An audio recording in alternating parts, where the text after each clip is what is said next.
In this video, we're going to look at unsteady conduction, in particular the lumped capacitance method. First, I'll derive the lumped capacitance method, and then I'll give an example of its use. The lumped capacitance method is the simplest method we have for analyzing unsteady conduction problems, provided it's suited to our problem. As such, it's probably the first method you should explore using for an unsteady problem. Consider some part which is at a different temperature than the ambient, and let's consider we have convection conditions between the ambient and the part. The part is at some temperature which is changing with time, and if it's hotter than the ambient, it will transfer thermal energy to the ambient and cool down with time. So we're going to start with our conservation of energy. E in minus E out plus E gen is equal to E stored. And in this case, we have no generation. And since we have no generation, that term is equal to 0. And we're additionally going to assume, we can see in this drawing that if the part is heated and cooling down, there will be no E in. So that leaves us with minus the rate that energy leaves is equal to the rate of change of energy stored within the volume. Now we're going to additionally assume that the infinity is constant and the convection coefficient is constant with time. They're not changing.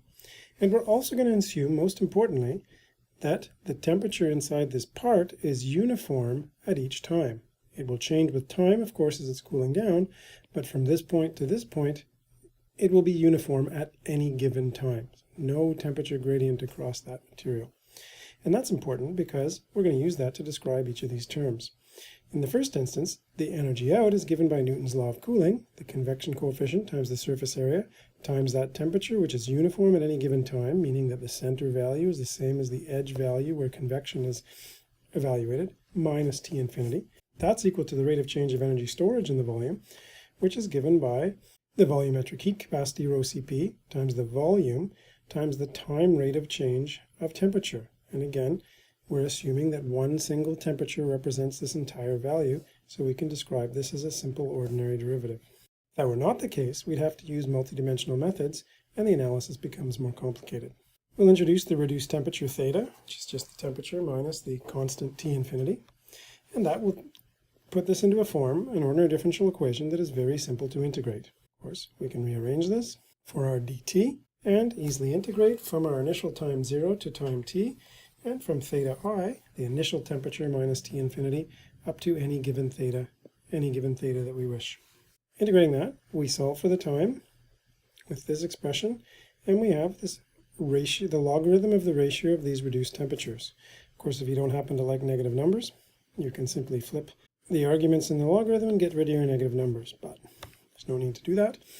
So the first equation that we get from this is that the time it takes to cool from my initial temperature difference with the ambient to any desired temperature difference with the ambient, so I've substituted in for my reduced temperature here, is equal to these constants related to the volumetric heat capacity and the convection coefficient, the volume, and the surface area. And so here's an equation that I can use to calculate the time needed to cool from any initial temperature to any desired temperature. In addition, I might want to solve for the temperature evolution with time. To do that, I simply rearrange this expression and see that the non-dimensional temperature, or the temperature difference between any given time and the ambient over the maximum temperature difference, the difference at the initial condition to the ambient condition, is equal to the exponential of minus convection coefficient over surface area divided by volumetric heat capacity times volume times the time. This we can use to calculate the temperature at any desired time. Let's look at a quick example. Let's consider a heat-treated ball bearing, a little 5mm piece of steel that is taken out of a furnace at 800 degrees and quenched in an oil bath at 25 degrees centigrade. We'll take the value of steel. We have to use a constant value, so what you should be doing is looking at an average value over the range from 800 to 20 degrees, or from 800 to 50 degrees actually, because the question is, how long will it take to cool to 50 degrees? However, we'll take these values and we'll take them to be constant, meaning we think they represent the average over that temperature range. So with a density value of this and a Cp value of this, we can calculate the volumetric heat capacity. And then we'll plot the temperature change of the ball bearing over this time. So multiplying those numbers, I get the volumetric heat capacity, This is a ball bearing, so it's spherical. We can calculate the volume, 4/3 pi r cubed. This value in cubic meters, and the surface area, 4 pi r squared, to get this value in square meters. And of course, the equation that we're using is the one for solving for the time, how long it takes to cool the ball bearing with these constants to the desired temperature that we want of 50 degrees minus the ambient temperature of 20 degrees over my initial temperature of 800 degrees minus my ambient temperature of 20. And if we plug that in, we find that it takes 449.5 seconds in order to cool. Now we can simply rearrange our temperature for the non-dimensional temperature to make it dimensional. Of course, that simply gives us the second expression here.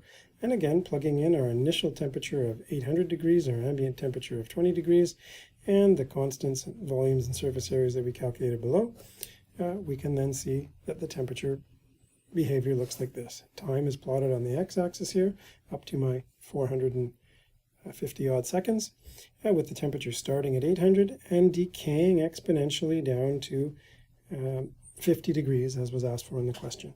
Now, of course, this temperature decay has to be exponential. This part is cooling down with time, and therefore the E out term that we had is decreasing because the temperature minus the ambient, the difference between these two is getting smaller and smaller. The rate of energy leaving the part is getting smaller and smaller, and therefore the time rate of change, or the energy storage, the rate that energy is changing inside it is slowing down because we're losing energy more and more slowly. So of course it would take a very, very long time to get to equal the ambient temperature, and the rate of change is fairly quick at first when the temperature difference is quite high.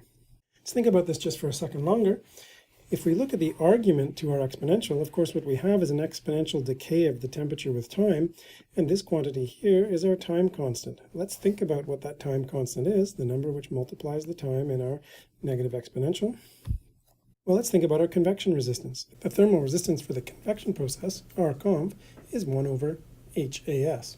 And we can think of something as a capacitance related to the energy storage term. Capacitance is equal to rho CPV, which tells you the amount of joules that are required to change this material by 1 degree.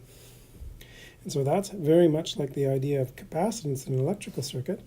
And if I plug this into my above equation, I see that R times C is the time constant for my exponential. And there's where this method gets its name. It's the lumped capacitance method, because we've said that all of this resistance and this capacitor is always based on one single temperature for this whole thing. So while in a different system we may have a variation of temperatures and the capacitance and the resistance may be spread around this, we're taking it all to be one single representative value, and that's the lumped capacitance. And of course, if we increase either the resistance or the capacitance, that is, if the volumetric heat capacity goes up or the convection resistance goes up by the convection coefficient going down, that's going to mean that it's going to take longer to cool that object between the same temperatures.